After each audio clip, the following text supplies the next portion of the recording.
बिस्मिल्लाहिर्रहमानिर्रहीम। अस्सलाम वालेकुम। तो कैसे हैं आप सब। आज मैंने बनाए हैं शामी कबाब। बहुत ही मज़ेदार और बहुत ही टेस्टी ये बन के तैयार हुए हैं। इसको बनाना बहुत आसान है। आप देखेंगे कि ये किस तरह से आसानी से इतने मज़ेदार से हमारे जो कबाब हैं वो तैयार हो चुके हैं। आप इसको रेशे कबाब और लखनऊई कबाब दोनों ही कह सकते हैं। बहुत ही मज़ेदार हैं और बहुत ही टेस्टी हैं। इनका एक अलग जायका है। जबकि आप इसको बनाएंगे ना तब आपको अंदाज़ा होगा कि इतने टेस्टी से कबाब हमने पहले क्यों नहीं बनाए। तो बहुत ही आसान तरीका है, थोड़ा सा ऑयली है।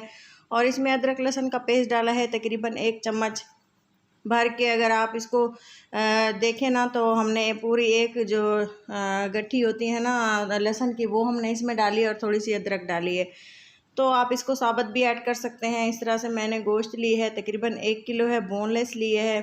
बीफ में भी आप इसको बना सकते हैं, मटन में भी और चिकन में भी, लेकिन मैं इसे बना रही हूँ बीफ में। तो बहुत ही ये देखें, इसको टेस्टफुल बनाने के लिए मैंने इसकी भुनाई कर ली है। इस तरह से हम इसकी भुनाई करेंगे कि इसमें से अच्छी सी भुनाई की खुशबू आने लग जाए अदरक लहसुन के पेस्ट के साथ। अगर आप इसको भूनेंगे ना तो बहुत ही अच्छा सा फ्लेवर लेके आएंगे। इसको बहुत ही आसान से हम बनाएंगे और रेसिपी को पूरा फॉलो करें इसी तरह से अगर आप बनाएंगे तो आपके कबाब बहुत ही मज़ेदार से और बहुत टेस्टी से बनेंगे। आपको मैं एंड में ये भी बताऊंगी कि कबाब जिनके टूट जाते हैं वो क्यों टूटते हैं और इनकी क्या वजह होती है। तो आप देखेंगे कि मैंने इसमें ऐड किए हैं प्याज। 2 मीडियम साइज़ के चॉप किए हुए प्याज थे और साथ ही में जो है चने की दाल थी जो भिगो के रखी हुई थी तकरीबन 4 से 5 घंटे के लिए। और फ्लेम को मैंने मीडियम रखा हुआ है, बंद बिल्कुल नहीं की, क्योंकि मैं इसकी चने की दाल की भी इसी के साथ ही भुनाई करूँगी थोड़ी सी। इसके बाद मैं इसमें पानी डालूँगी। पानी 1 गिलास डाला है। आप इससे ज़्यादा भी डाल सकते हैं क्योंकि दाल और बीफ जो है काफ़ी टाइम ले जाते हैं पकने में। 1 चम्मच लाल मिर्चें ली हैं, साबुत लाल मिर्चें भी साथ ही इसमें डाली हैं। नमक लिया है 1 चम्मच। और इसके अलावा मैं इसमें डालूँगी गरम मसाला। मिक्स गरम मसाला है, रेसिपी चैनल पे शेयर कर चुकी हूँ। तमाम चीज़ें इसमें शामिल हैं जो कि कबाब में जाना ज़रूरी होती हैं। सूखा धनिया मैंने इसमें डाला है 1 चम्मच। और मसाले का टेस्ट जो है आप अपने घर में जो जैसा कि आपके घर वाले खाते हैं, हल्का या तेज़, उसी हिसाब से डालें। जो मैं आपको ये मसाले बता रही हूँ ना, ये कबाब को 4 चांद लगा देंगे। आप देखें इसको गौर से। ये है सूखा धनिया, ज़ीरा, और ये है सब्ज़ इलायची, और इसके अलावा ये है पिपली, और ये है कबाब चीनी जिसे हम बोलते हैं। ये बहुत ही इम्पोर्टेंट होती है। अगर हम कबाब बना रहे हैं तो इसका इस्तेमाल नहीं कर रहे तो आप समझें कि कबाब हमारे बिल्कुल भी टेस्टफुल नहीं बनेंगे। इसका इस्तेमाल लाजमी करें। थोड़ी सी अजवाइन है, जो छोटे छोटे सीड्स आपको नज़र आ रहे हैं। इसके अलावा हमने इसको लो फ्लेम पे अच्छा सा ड्राई सा रोस्ट कर लेना है और इसके बाद इसको मिक्सी के जार में डाल के थोड़ा सा हमने इसका दरदरा सा पाउडर बना लेना है। ये देखें कि थोड़ा सा इसमें बॉयल आना स्टार्ट हो गया है क्योंकि फ्लेम को मैंने बंद नहीं किया था।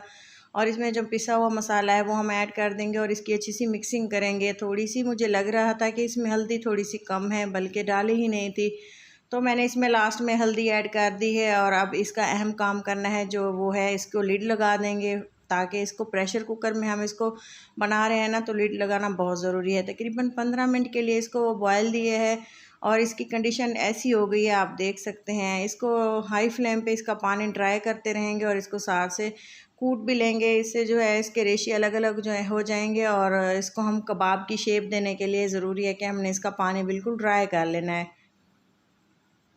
पानी भी ड्राई होता रहा है और इसकी हमने इस तरह से मैश भी इसको कर ली है, तो इसकी कंडीशन बिल्कुल ऐसी हो गई है। अब हम इसको निकाल लेंगे अच्छे से एक बाउल में। निकालने के बाद आप एक काम कीजिएगा, इसको ज़रा ठंडा होने दीजिएगा।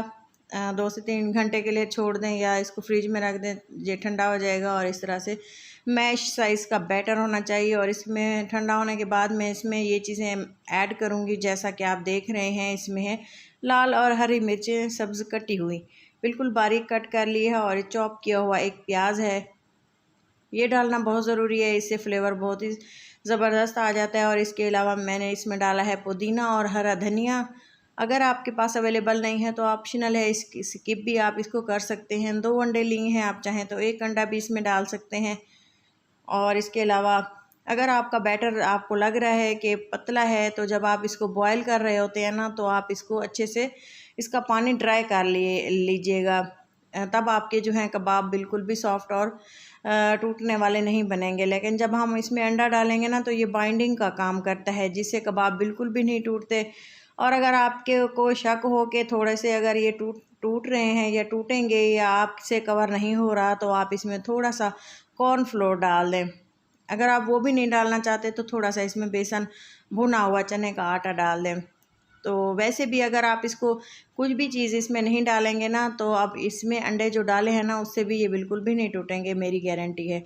तो चलें जी, अच्छे से कबाब बनाने के लिए मैंने थोड़ा सा हाथों पे ऑयल लगा के अच्छी सी शेप देने के लिए इसको इस तरह से बना लिया है। आप देख सकते हैं सारी चीज़ें आपको वीडियो में कंप्लीट शेयर करते हैं ताकि आपको कोई भी चीज़ मिस ना हो, और आप जब कबाब बनाने के लिए रेडी हों, चीज़ें रखें, तो आपसे बिल्कुल भी परफेक्ट एक अच्छी सी रेसिपी आपके घर में तैयार हो और आपके घर वाले आपकी तारीफ़ करें, मेहमानों को पेश करें, वो भी आपकी तारीफ़ करें। तो चलें जी, पैन में ऑयल डाला है और कबाब अच्छे से हमने इसमें बारी बारी छोड़ देने हैं, और अच्छे से इसको हमने पहले ऑयल को गर्म कर लिया था लो टू मीडियम फ्लेम पे, और कबाब ऐड करेंगे। इसकी फ्लेम आप देख सकते हैं बिल्कुल नॉर्मल रखी हुई है, ना ज़्यादा हाई रखना है इसको, ना ही ज़्यादा लो रखना है, बिल्कुल दरमियानी आंच पे इसको पकाना है।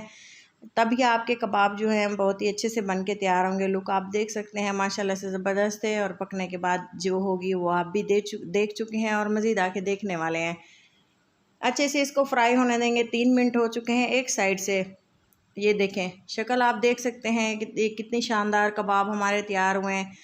और इसके बाद दूसरी साइड से हम इसको पकाएंगे तकरीबन 3 मिनट के लिए, और अलट पलट करके तकरीबन हमने इसको 7 मिनट के लिए पकाया है। बेशक इसकी जो है पहले से ये तमाम चीज़ें कुक थी, लेकिन इसको पकाना बिल्कुल ज़रूरी है क्योंकि हमने इसमें अंडा डाला हुआ है, इसीलिए ऑयल में झाग भी बन रही है। लेकिन इसको पकाना बिल्कुल भी ज़रूरी है। 7 मिनट के लिए इसको पकाएं, अंदर से जो अंडा वगैरह है तमाम चीज़ें अच्छे से पक जाएंगी और पानी जो है वो बिल्कुल ड्राई हो जाएगा, और क्रिस्पी बाहर से अंदर से बिल्कुल सॉफ्ट हमारे कबाब बिल्कुल तैयार हैं। तो चलें जी, इसको हम थोड़ी देर मज़ीद पकाने के बाद इसको निकाल लेते हैं एक प्लेट में, और इसके बाद इसको करते हैं डिश आउट। उम्मीद है आपको ज़रूर पसंद आएंगे, एक बार इसको ज़रूर ट्राई करें। हाँ, और हाँ, अगर आप मेरे चैनल पर नए हैं तो ज़रूर इसको सब्सक्राइब करते जाएं और वीडियो को लाइक करते दें, ताकि हमारी हर आने वाली वीडियो आपको टाइम से मिल सके। बेल आइकन दबाना बिल्कुल फ्री है, इससे मेरी हर आने वाली वीडियो आपको टाइम से मिल सकती है। ये देखें जी, डिश आउट करते हैं और अब बताते हैं कि इसको रायते के साथ, मेयोनीज़ के साथ और केचप के साथ इसको खा सकते हैं। बहुत ही टेस्टी और बहुत ही डिलीशियस मज़ेदार सी हमारे जो कबाब हैं, बीफ कबाब, वो बिल्कुल तैयार हैं। तो आप भी ट्राई करें, घर में अपने मेहमानों को खिलाएं, अपने घर वालों के खिलाएं, एंजॉय करें। और ईद का जो रेसिपीज़ हैं उनमें ये शामिल है, और ईद के बाद, इस ईद से पहले लोग इसको मनाते हैं, शेयर करते हैं। तो इसी के साथ इजाज़त, और अपनों का बहुत सारा ख्याल रखें, दुआओं में याद रखें, और इजाज़त दें किसी अच्छी सी नेक्स्ट वीडियो के साथ। तब तक के लिए अल्लाह हाफिज़।